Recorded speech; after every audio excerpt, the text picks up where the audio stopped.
Books today is request for bill introductions. Do we have any requests? Representative Howerton. Thank you, Mr. Chair. I'd like to request RS 0574. It is a income tax credit for community-based faculty, preceptors in adult care homes and medical care facilities, and this is on behalf of Leading Age Kansas. Thank you. Committee, any questions or objection? Seeing none, the request is approved. Are there any further requests for bill introductions? Yes.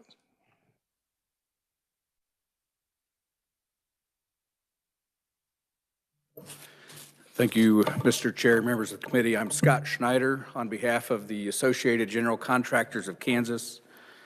We'd like to introduce RS 0739.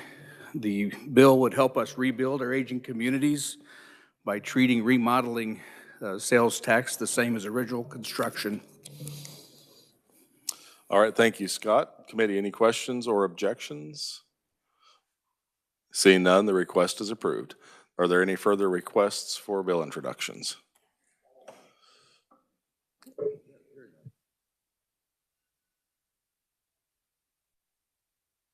Good afternoon, Mr. Chair. Thank you. My name is Josh Brewer. I'm the Executive Director with Habitat for Humanity of the Northern Flint Hills out of Manhattan.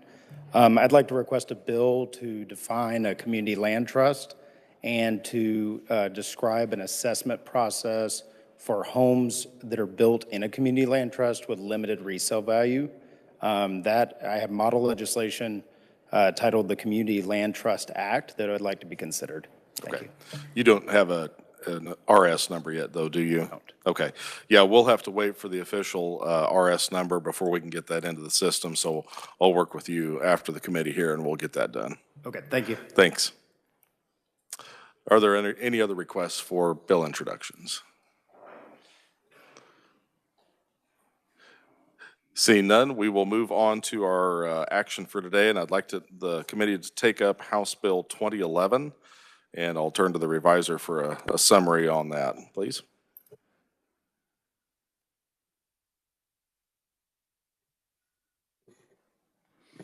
Thank you, Mr. Chairman. House Bill 2011 decreases the rate of ad valorem tax imposed by a school district from the current 20 mils to 18.5 mils, starting in school year, 2025-2026, and then commencing in school year 2026-2027, and then all school years thereafter. The rate of tax to be levied would be equal to the tax rate that the 2025-2026 school year would generate, so it would adjust the mill levy accordingly. All right, committee. Do we have any questions for the reviser, first of all, on the bill? Okay, I'll go ahead and offer the first amendment as we get going here. As promised during the hearing, I had an amendment drafted that is going to ensure legislative intent that any reduction in the amount of money that was brought in by the statewide mill levy through a reduction in the mill levy itself, rather than just the current law that states it has the backfill guarantee in there for an increase in the residential exemption, but not a reduction in the mill levy. So I might wait until everybody has a copy of this in front of them, and I'll make sure the reviser gets all the questions, because I'm not sure if I can explain everything.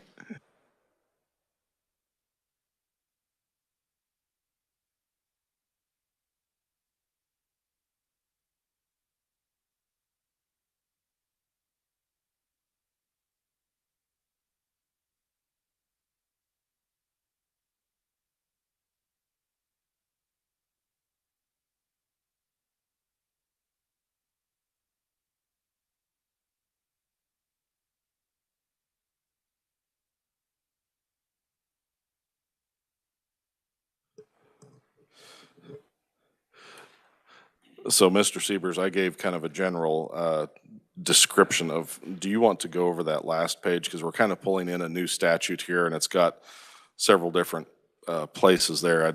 If you want to give them kind of a summary of what that language is doing, please. Sure, thank you, Mr. Chairman.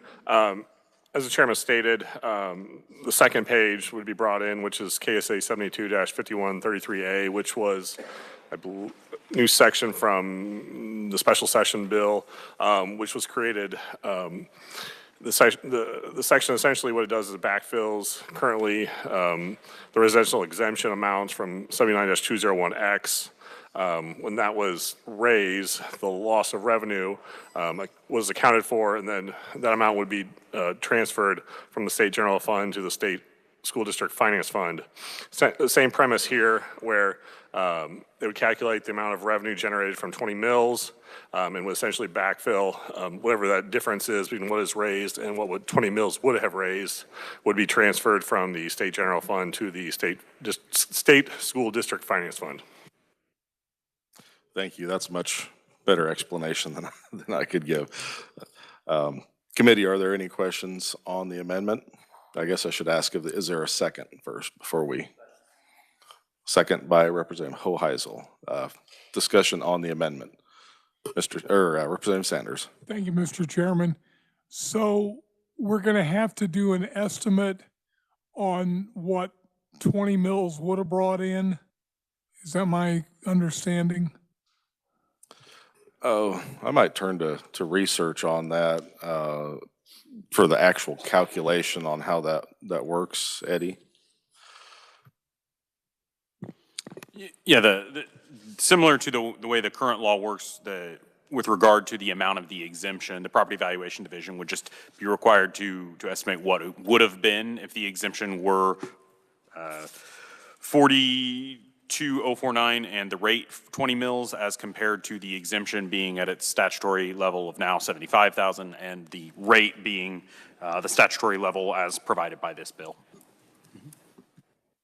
Okay, and what if the estimates turn out not to be correct? I mean, is there a way to backfill it later?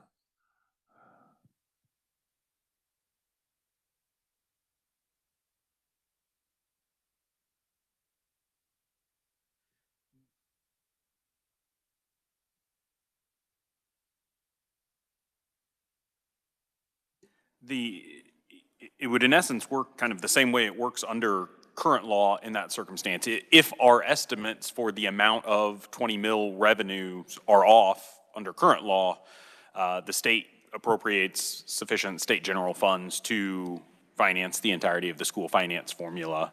And that's actually not a deviation from current law. Thank you, Mr. Chairman. Committee, any further questions?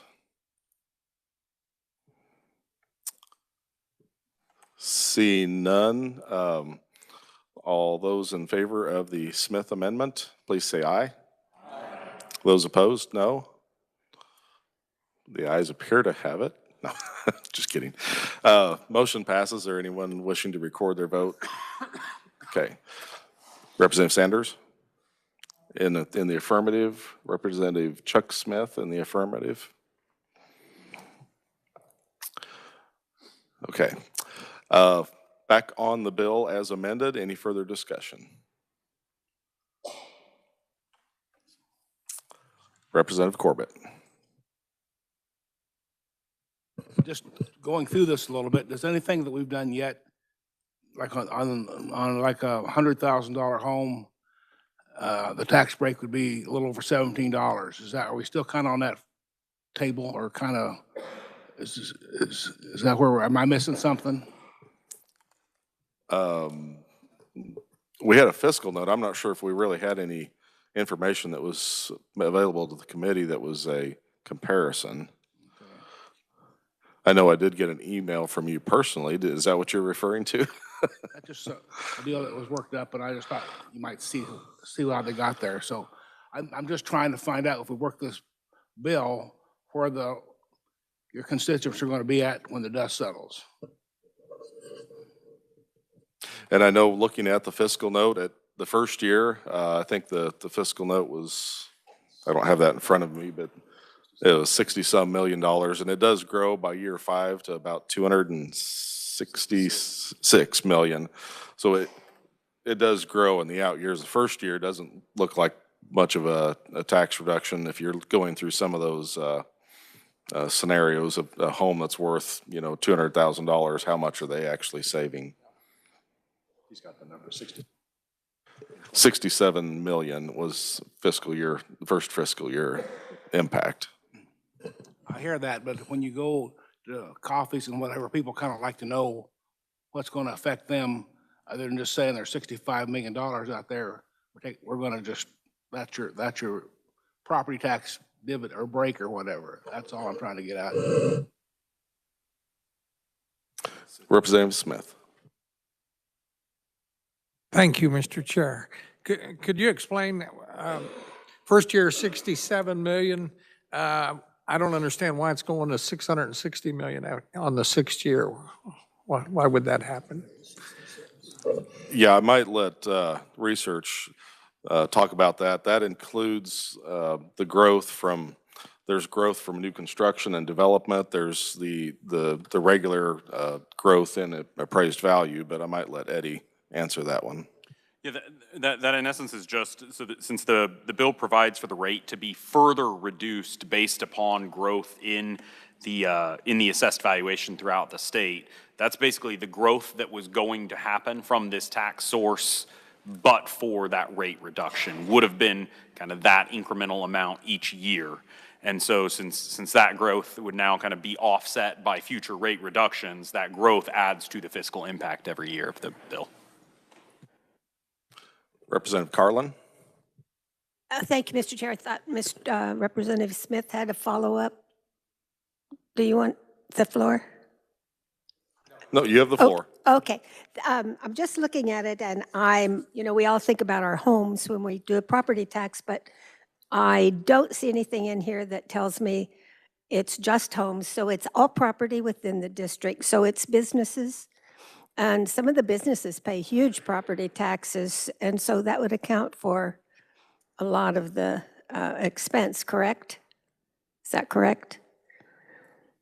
Because it's not just homes. It's some things are taxed much higher than homes, and they would also get this break. That's okay. Yeah, this I'm not sure if this is answering your question or not, but yeah, this does apply. The mill levy applies to all real property and personal property. So yeah, if you had a business that was paying now, I'm not sure if I understood your question. You said that they're paying a higher rate. Well, they're paying more money than a house, not a higher rate perhaps, but their bill is much higher. So they are also I just wanted to be sure it wasn't only homes, and I couldn't see anything in here to tell me that, so I wanted to verify. Thank you. Yes. Thank you, it is Mr. Chair. Thank you. Property. Okay. Yes. Representative Francis. Just while we're going down this rabbit hole, so the cost to the state goes up each year from 67.4 to 113.8 to 162.4 million, and the third year is what it is going to reduce revenues, 213 million in the fourth year, and then in the fifth year, it's 266.7 million. But I was wondering if Eddie had done any other calculations. It starts out, it's a 1.5 mil drop. And then the next year, it's like, what, a 1.75 mils? Or do you know how that mill level changes on your estimates every year?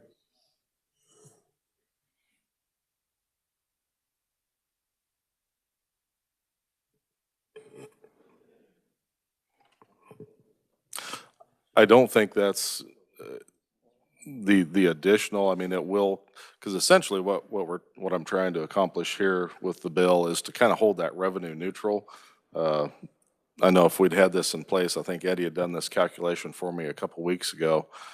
If we'd held ourselves revenue neutral in statute on this mill levy, like we tell cities and counties and townships and libraries and all our other tax districts, the mill levy to right now would be around 16. I can't remember what that number was. But it does incrementally drop that down after this initial 1.5 mils. It'll go down maybe another 0.5 mil each year, and that does account for that reduction. That's the point I was trying to make. Yeah, I don't think we have, or at least I don't have in front of me right now, any specific estimates of what those numbers are that the rate would be reduced to. I do imagine that the Department of Revenue had to have prepared those in order to calculate these numbers, so we could follow up with them, but I don't have them in front of me right now. Any further discussion, committee? Representative Sawyer. Yeah, thank you, Mr. Chairman. To follow up a little bit with what Representative Corbett was talking about, the small amount that $1.5 million provides for homeowners, I thought maybe we should provide a little more tax relief for homeowners. So I have an amendment.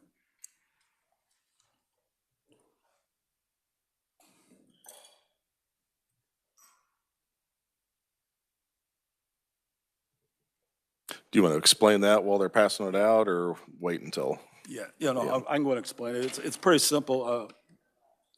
Last year we talked about raising that residential exemption to 100,000. In the final bill, it only ended up being 75,000. So what this does, it raises the residential exemption to 100,000. So it used to be 42,005. We raised it last year to 75,000. This would raise it to 100,000. That would provide some additional property tax relief to nearly every homeowner in the state. The fiscal note, the first year is 42.8 million, and by the 2030 it grows to 44 million. So it's pretty stable.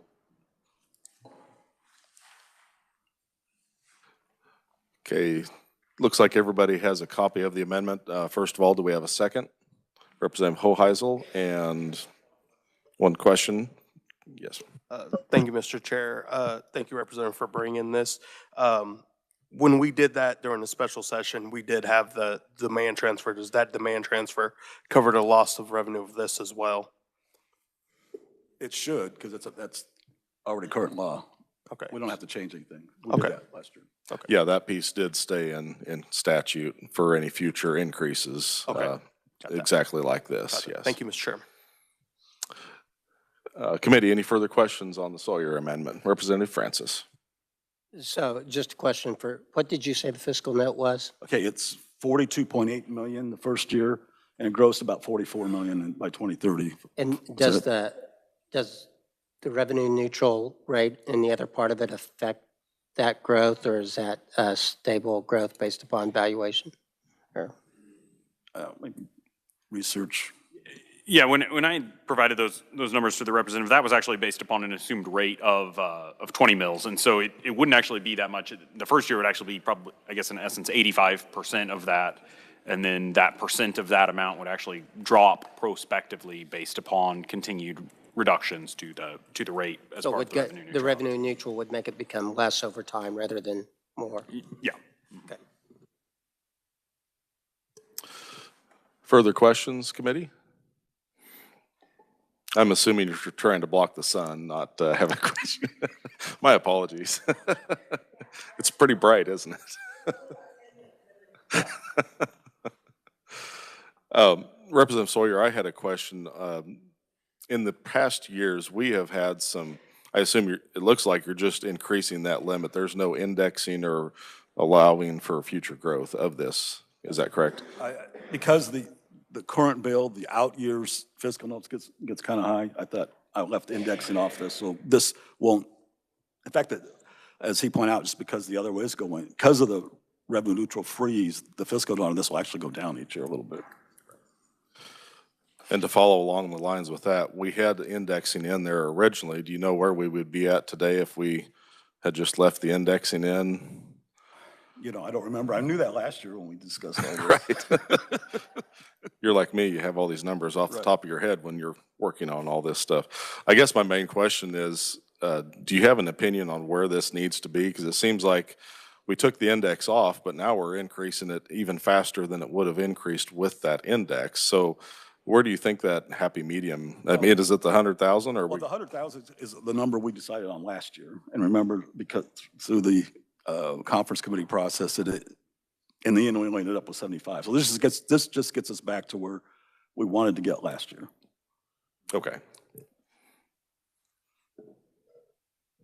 I know we did have some floor amendments, I think 100, 150, and maybe even higher than that. But I'm just curious when we hit that maximum level, or what that level needs to be. This is the one that the tax committee, this was Yes. our position last year. Yes, it was. Takes us to that. Okay.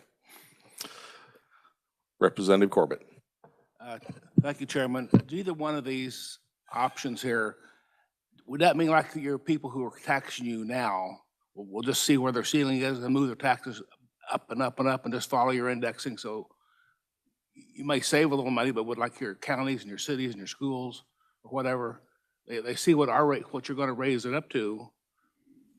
They're going to follow you, right? They're going to follow you every year, aren't they? I mean, will a taxpayer ever get a break or just paying more for the same thing? Well, the interesting thing about these, this levy here, it's a statewide levy. It's a statutory levy. Your local cities, counties, even though this is a school levy, they have no control over it. We set this in statute. If you look at your tax bill, it looks like this is actually going back to your local school levied by them, but they have no control over it. So ultimately, we have, as the legislature, have the responsibility. Actually, that does remind me, Mr. Siebers, traditionally, we have had to renew this 20 mills every 2 years. Is that still going to be a requirement? Because it looks to me like this is kind of in perpetuity.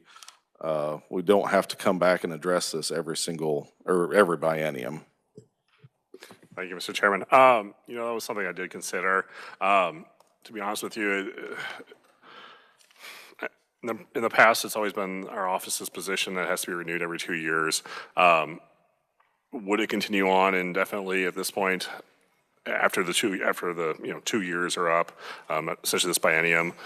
Possibly. It would probably be our office's understanding that probably in 2 years there'd be a recommendation that the dates would at least be updated on next biennium essentially. But I figure this at least got us to the next 2 years. So. Okay, thank you. Any further questions, committee? Seeing none, all those in favor of the Sawyer amendment, please say aye. Aye. Opposed, no. Motion carries. Any votes wishing to be recorded? Representative Sanders in the affirmative and Representative Chuck Smith in the affirmative. We are back on the bill. Is there any further discussion or amendments? Representative Francis. Thank you, Chairman Smith. This is more a comment than anything for discussion, but at the state level, we've got a number of different levers that we can use to meet the needs of our constituents. Our local governments have a heavy reliance upon property tax, and I think this bill is just a good first step for us to leave that revenue source more to our local governments and for us to better utilize our other resources. Seeing no further discussion, we'll go ahead and I'd entertain a motion on the underlying bill. Representative Hoheisel. 2011. Thank you, Mr. Chair. I move that we pass out HB 2011 favorably as amended. Okay, do we have a second? Second by Representative Bueller. All those in favor, please say aye. Aye. Opposed, no. Butler, my pardon. Yeah, my apologies. I misnamed one of my committee members. So, second by Representative Butler. Yes, the ayes appear to have it. The ayes do have it. Is there anyone wishing to be recorded? Sanders and Smith in the affirmative. Okay, that does conclude our business for the day. Got a quick one. I didn't wait till 5 o'clock to get everybody out, but we will see you all tomorrow, and we are adjourned.